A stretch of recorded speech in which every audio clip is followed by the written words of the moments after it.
बिस्मिल्लाहिर्रहमानिर्रहीम। नाज़रीन असल बात से मैं हूँ इकबाल जुआ। बचपन में हम कहानियाँ पढ़ा करते थे, दादी नानी से सुना करते थे कि एक जिन होता था और उस जिन की जो जान होती थी, ज़िंदगी होती थी, वो एक तोते में होती थी। और फिर वो जिन उस तोते को हासिल करने के लिए पूरी ज़िंदगी जद्दोजहद करता था, वो हमले करता था, वो मुख्तलिफ़ चीज़ें करता था और हम बड़े इंजॉय करते थे। जिस तरह से माज़ी के बहुत से जो ज़ालिम हुक्मरान गुज़रे, हिटलर अ, हुआ, फ़िरौन है, नमरूद है, शद्दाद है, चंगेज़ है, हलाकू है। तो पिछले व्लॉग में बता रहा था कि ये सारे के सारे किरदार आज के दौर में एक ही 2 साल के अंदर-अंदर हमें मिल रहे हैं। इसी तरह से वो माज़ी की जो कहानियाँ थी, वो जिन हो गया, द्यो हो गया, तोता हो गया, बोतल के अंदर बंद है, उसकी उसकी जान है और आज भी हमें वो किस्से कहानियाँ आज के दौर में मिल रहे हैं। बिल्कुल इसी तरह से काज़ी फ़ाइज़ ईसा साहब जो उस मनसब पे, उस कुर्सी पे बैठे हैं, जिस पे उनका काम है कि वो पूरी की पूरे पाकिस्तान की जो अवाम है उनको इंसाफ दें, वो सच पे और हक़ पे और कानून और आइन के मुताबिक फ़ैसले करें। लेकिन काज़ी साहब इस कदर मुतनाज़ा भी हो गए, बाइस भी हो गए और ज़ाती दुश्मनी और अना की उस दलदल में फँस गए कि फिर करते-करते काज़ी साहब यहाँ तक पहुँच गए कि इस वक़्त एक पाकिस्तान तहरीक-ए-इंसाफ़ को छोड़कर बाकी जितनी भी सियासी जमातें हैं, बाकी जितने भी पाकिस्तान का निज़ाम है, उसके अंदर चाहे वो एस्टेब्लिशमेंट का निज़ाम हो, वो हुकूमत का निज़ाम हो, ब्यूरोक्रेसी का निज़ाम हो, मियाँ शहबाज शरीफ, नवाज़ शरीफ या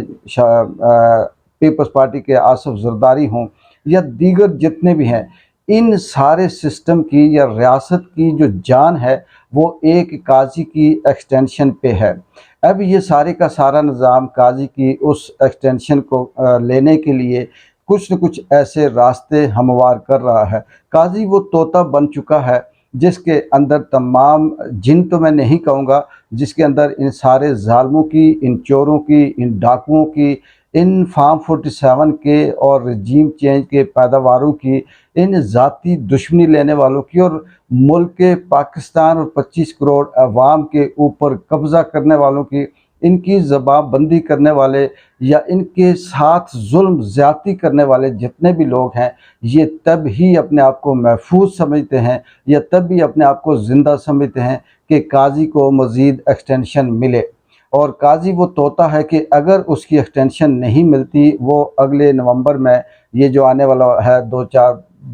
ढाई महीने रह गए जो बाकी, इसमें अगर वो रिटायर हो जाता है तो ये सारे के सारे ये जो चोर, डाकू या ज़ालिम फस्तायत वाले जिन हैं, ये समझते हैं कि ये मर जाएँगे, फिर इनके ऊपर केसेस होंगे, फिर इनको कोई बचा नहीं सकेगा। और आज भी, आजकल भी इसी तरह से ज़ाती तौर पे कुछ ऐसे झूठे कानून बनाकर, झूठी शिकें बनाकर, झूठे फार्म 47 फिर से साइन करवा कर पाकिस्तान तहरीक-ए-इंसाफ के लोगों को अगवा करके, एमएनए, एमपीए को मार-धाड़ करके, उनकी फैमिली को डरा धमका कर ये चाहते हैं कि किसी तरह से ये हासिल कर सकें हमायत। और काज़ी साहब उस तरह आँखें बंद किए हुए हैं जैसे कोई तवाइफ जब बदनाम और नंगी हो जाती है तो उसकी अंदर से वो हया, वो शर्म, वो सब ख़त्म हो जाता है। फिर वो उसे किसी किस्म की कोई शर्म व हया नहीं रहती और वो सरेआम खुलेआम जो दिल आया वो करती है। काज़ी साहब भी अब उस तवाइफ की तरह नंगे हो गए कि उन्हें अब ये नहीं डर लगता कि उनका मनसब क्या है, उनका सच क्या है, वो फ़ैसला क्या कर रहे हैं, वो हक़ कैसे बात कर रहे हैं और वो किस तरह से जुल्म कर रहे हैं।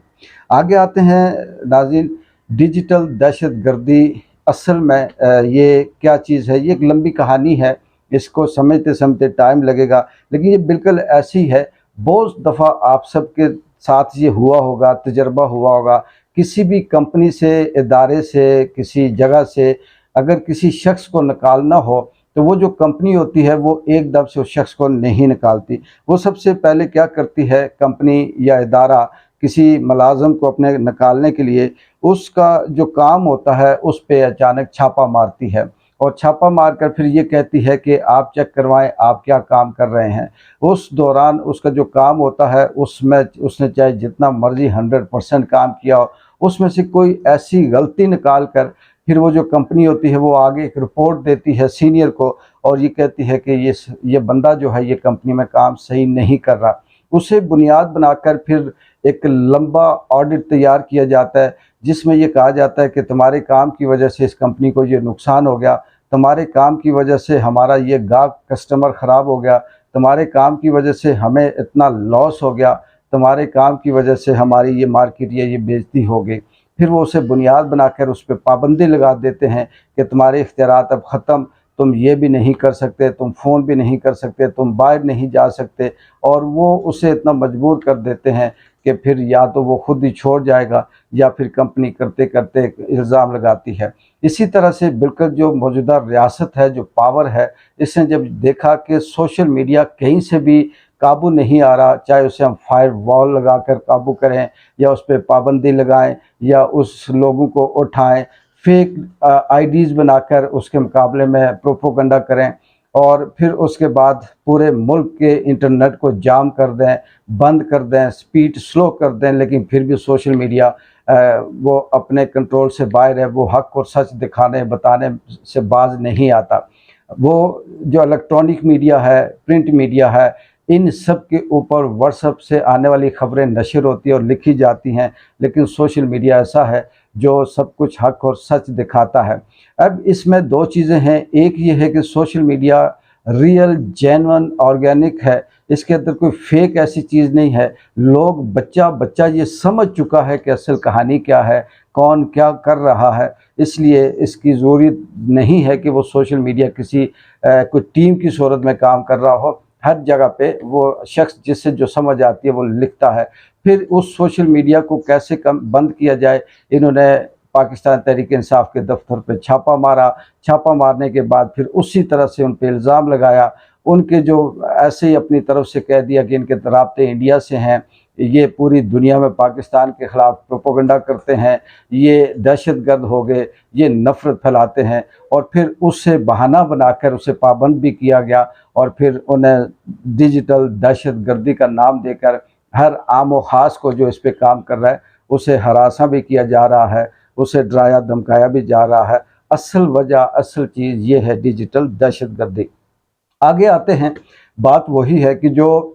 सबसे बड़ा चोर होता है, वही जब कहीं खड़ा होता है तो वो चोरी के हवाले से उसके नुकसानात, अखलाकियात का दर्स देता है। जो सबसे बड़ा शराबी या सबसे बड़ा जो जुल्म करने वाला होता है, ज़ालिम होता है, वही खड़ा होकर ये कहता है कि रहम ऐसे की जाती है और रहम करने वालों को अल्लाह पसंद करता है। शर्जील महमूद जो सिंध के अंदर, जिनकी सबको पता है कि क्या सूरत हाल है, वो प्रेस क्लब से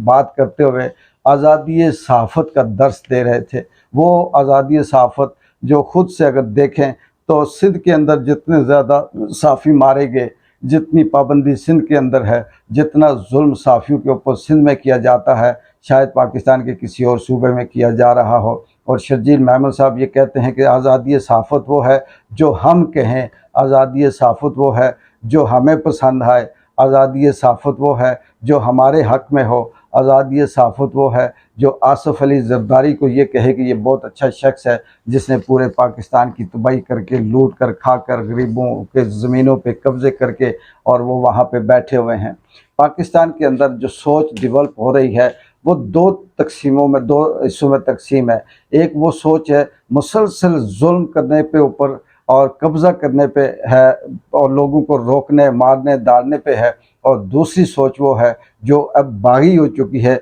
जो इस निज़ाम, इस सिस्टम, इस फस्तायत और इस दहशतगर्दी के ख़िलाफ़ अब खड़ी है। वो मर भी रही है, वो माज़ूर भी हो रही है, चाहे वो बन्नू के तर्ज़ अमल से हो, चाहे वो बलूचिस्तान के अंदर जो कुछ हो रहा है वो हो, चाहे वो पिंडी इस्लामाबाद के अंदर जो पाकिस्तान तहरीक इंसाफ के कारकुन जिस तरह से मारे जा रहे हैं उस हवाले से हो, गिरफ़्तार हो रहे हैं, बंद हो रहे हैं। लेकिन अब ये लोगों ने ये ठान ली कि अब हम मरेंगे या फिर अपना जो हक़ है आज़ादी का वो लेकर रहेंगे। इन सब के पीछे शऊर देने वाला वक्त के साथ साथ इमरान खान जो इस वक्त जेल में बंद है वो है। और इस तरह का जो शऊर अब आ चुका है, ये आने वाली नस्लें इसे कभी भी अब ख़त्म नहीं होने देगी और ये फस्तायत और दहशतगर्दी के नाम से ख़त्म नहीं होगा। एक बार जिन जो कि इजाज़त दें, अल्लाह हाफ़िज़।